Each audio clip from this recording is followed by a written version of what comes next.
I often think that if everybody would think like you think, we would have plenty of food for everyone. For sure. On- We on have the the solutions for that already. Yeah. Yeah. Okay, welcome to the Mama Creative Showroom. Richy Virahsawmy. Good try. Maybe did Very it good. go? Yeah. That's good. It's good. It's Yeah, good. that, Virahsawmy, yeah. that was the most exciting part of my day here to pronounce your name, and now I quite made it. So welcome, Yes, Richy. thank you. Yeah. Kiitos. And welcome also Kristiina Kukkohovi from Visit Turku Archipelago. Thank you, Anna. Nice to have you here. Richy, you're running a sustainable zero waste restaurant, Eatery Alex, at the heart of the Ruissalo. Tell me, Turku is really well known for plenty of good restaurants. So tell me, why, amidst all this abundance, people should come to your restaurant? What's so special about you? Well, firstly, Turku, we're really blessed with the most amazing restaurateurs. We have a really great Yes. region of food and food culture. And I think what's different about Eatery Alex 1917 is it's Turku's first chef's table. So we cook for 14 guests and we celebrate the local farmers. And it's a very simple model. We have each farmer a picture on the wall and we Wow. tell their story for a journey of food. And each course tells a story. And we have a 10-course tasting experience. And I have to say, we're super excited because every farmer we meet brings new enthusiasm to the region and showcases what we actually have on our doorstep. That's what's different about us. Tell me a little bit about zero waste philosophy. So, what is that in action? How do you make zero waste? So we've noticed when we talk to the farmers that they have lots of ugly carrots or bio waste mash from making beer, and then we would harvest that and then turn that into a beer batter with our fish and chips or malt or dehydrate things. Lesser used cuts of animals. For example, we don't serve sissa fillet or uka fillets. We only serve nose to tail eating of a whole animal, ox tail to cheek to ossobuco, for example. So we really use more of the whole animal and have zero waste in our footprint. Even our recycling policies, ugly vegetables, the peelings of a potato, we turn to crisps and we give that as a snack. And we use our cultural influence, which is Mauritius, Irish, and British. And then my head chef is Finnish. So we have this Nordic pina colada of cultures and we mix Yeah, that into yeah. our cooking style. Yeah. So that's what we do. How come did you become interested in zero waste? Well, I've always had a circular economy restaurant in Ireland, and we had a farm, and I was a pig farmer, and everything we did recycled around sustainable of communities of farming. So when I realised, and we moved back to, my wife is from Naantali, and we moved back to Finland, we started meeting all the farmers, and we realised there was a huge opportunity to showcase their products, and that's when we talked to them. Some farmers have 80% products that go to bio-waste. A herring factory now, 90% isn't eaten. It goes to a cat and dog factory. So our job as chefs is to highlight that zero waste and that sustainability of what we actually have in natural resources. Yeah, I often think that if everybody would think like you think, we would have plenty of food for everyone. For sure. on- We on have the the solutions for that already. Yeah. Yeah. Yeah. One more question. You worked as a chef for the former British Prime Minister Tony Blair, so I have to ask for some gossip. So, what kind of food did he really like, actually like? Hang on, here comes the NDA part thrown out the window. Yeah. So, well, let's say he likes a good ham sandwich. He's a very simple guy. I somehow guessed that. So but remember, everyone. I've had a very fortunate career of cooking for quite a few celebrities, maybe 50 or 60. They're very simple eaters, and everyone's human and having that human touch. Everyone loves that comfort food. So sometimes simpler is better, and we forget that it's not always free Michelin Yeah, star fancy. level Yeah. glitz and glamour. Someone likes, a good. I call it a ham sandwich moment where you sit on a rock. I do this with my children. We go to the archipelagos and we look at the sea, and out of a backpack comes a Right. flask of coffee and a ham sandwich, and it's that moment that we reconnect and we Yeah. have that connection. So There's simple something cute about thinking the prime minister eating his ham Ham sandwich. sandwich. things. Yeah, there is. Kristiina, you have this slogan in Visit Turku Archipelago that eat local, think global. So, what does that actually mean? Okay, let's start from the food and eating first of all. It's one of those themes why people travel around the world. That's really something people want to Right. experience. Yeah. That is one of those kind of a main reasons nowadays and getting more and more popular. Yeah. But we don't need to do things how it's done everywhere in the world. We need to trust, like what you said, you use the local produce, you use the local farmers, believe what you have. So really authentic and local Yeah. food with the twist. Yes. What's your own kind of a style? But when you talk about marketing and sales, you need to talk to global audience, and then it's a little bit different story. So there are different layers, and this is not only food. I think it goes when we market the destination Finland or destination Ruissalo or destination Turku. That's how I think. Trust what you have, but Yeah. talk to the international audience. Indeed. Like sometimes when I'm traveling myself around Finland, so I feel a little bit sad that though I get good food in many places, so there is nothing local. It's so I kind of miss that. Yeah, I think you are right, and Yeah. this is a little bit different here in Yes. our area. Yeah. Absolutely, yeah. Yes. And our region has Yes. a very rich culture of local Absolutely. suppliers. Really, Yes. yeah. We're quite lucky. Yeah. Yeah, I'm a farmer's daughter, so Yeah. that's why I miss something Finnish. Kristiina, tell us about some of the best kept secrets here in Turku region. Oh, I could spend a week on this, but We only have 2 minutes, I so- know. Yeah. So I'm not from Turku, so I have moved here for the work, and I must say that I'm astonished every day what we have. But now I'm taking the food part. So I definitely like Richy's place because it's not only what you do, but it's also the atmosphere in the islands. So that's our first saaristo Yes, where we are. it So is, yeah. definitely a place where I recommend to go. Some of the new spots which I really love myself. Vinossa, little wine bar with the great food right in the city center, and our Cosme up in the Vartiovuori, beautiful new cocktail bar. Wow. And you don't have to go far from Turku center, like Airi in the Pikisaari Island, where you can get the Föli train, for the boat, for example. Yeah. So we have a place, plenty of wonderful places, but just to mention these. Yeah. What is the secret of Turku restaurant scene? Because I live in Helsinki and I know many people there who are traveling to Turku just for the restaurants. So why is it flourishing so strongly here? What's your guess? I have two. My hypothesis is two reasons, and first is our entrepreneurs.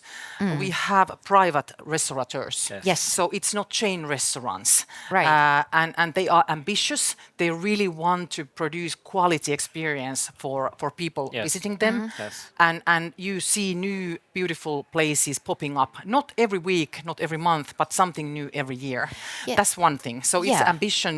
ambition of the private entrepreneurs in the area.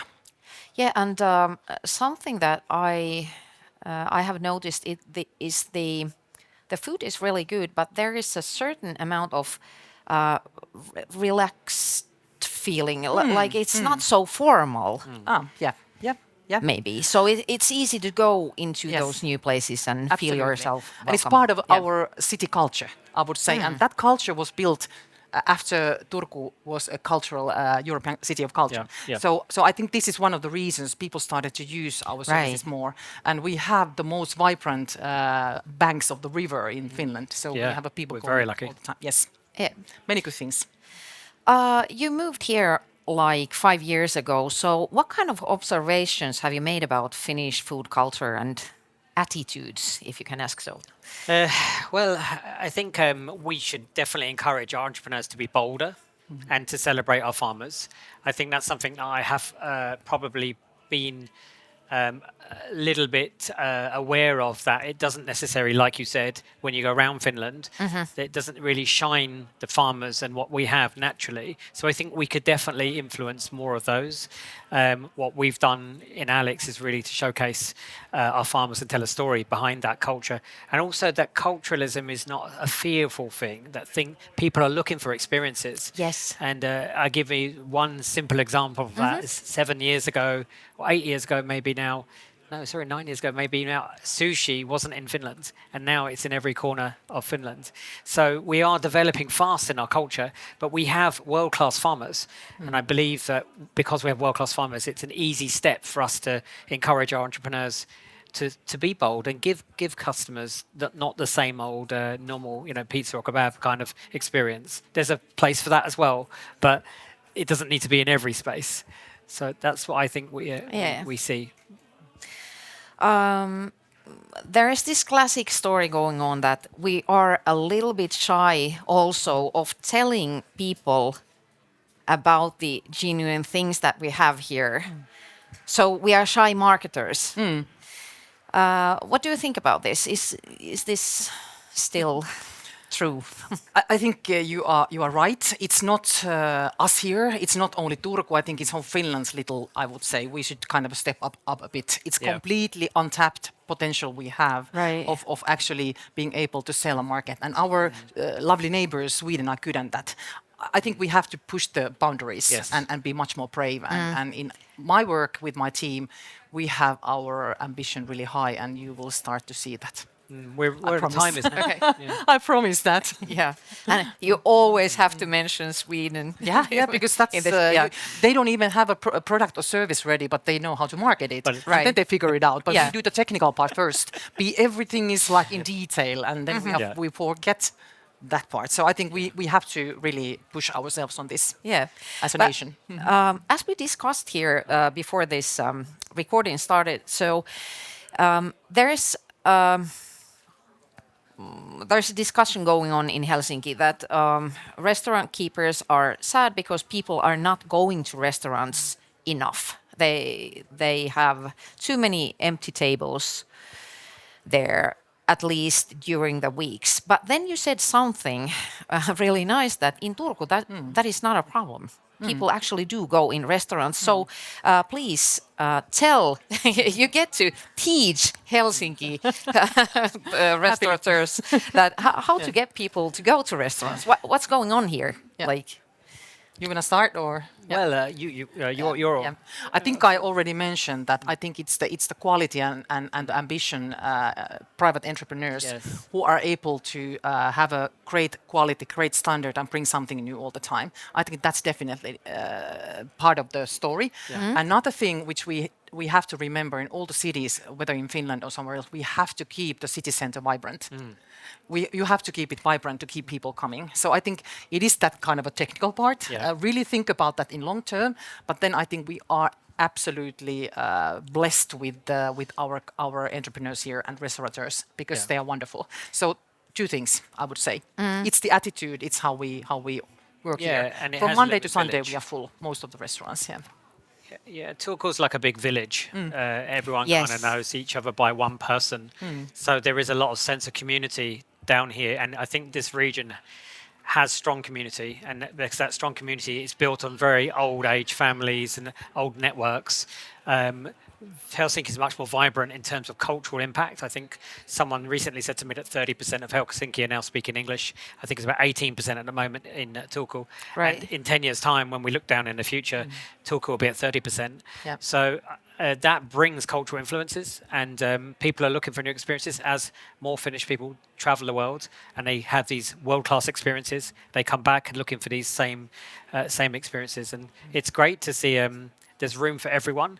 And that's we're 6 kilometers. We defy every restaurant operation that would be downtown. In a model, if you looked at our model, it should not work in any manner. But I'm delighted to say that we're 71% up in business, and that's because we stay true to the farmers and the locality and the region. So we're not trying to do 100 people a day. We're trying to do 10 people of world-class quality. Right. And of course, we need the tourism, the travelers. We have 210,000 Turku people here, and then we have around 2 million visits from different parts of the world and Wow. other parts of Finland every year. So it brings business potential. Yeah. So Yeah. definitely, Finland is not enough with ourselves. We also need to travel. So it gives us a lot of business potential. Yeah. And I trust you when you say that, that way, and I look Yeah. at you. You so- know she's serious about it. Yeah. Yeah, she's for it. Yeah. Okay, thank you. Yeah, Just to finish this conversation, so tell us a little bit about your summer menu. What's on the plate? It's changing weekly. Seasons are changing. So in the chef's table, we have asparagus season started last week and Finnish asparagus. It's every week is changing.